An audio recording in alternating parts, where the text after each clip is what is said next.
Evaluate the following fractions. 3/10 plus 2/5, 5/14 minus 2/7, and 7/8 minus 3/5. Okay, in order to add and subtract fractions, you need to have what's known as a common denominator. So you need to look at both 10 and 5 and work out what is the lowest number that they both go into.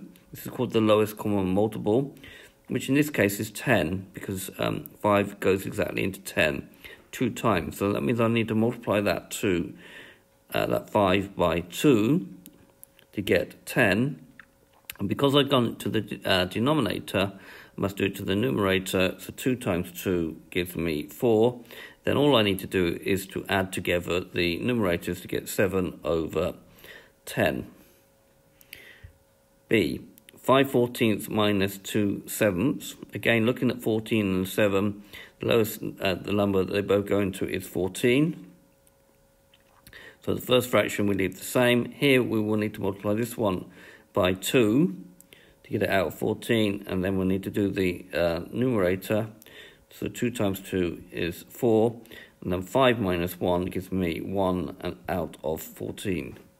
Notice we don't add together the denominators, we leave them the same. Last case, 7/8 minus 3/5.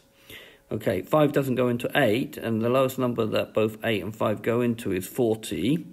So in order to get 40, I need to multiply 8 by 5, which will give me 40. And because I've done it to the denominator, I must do it to the numerator.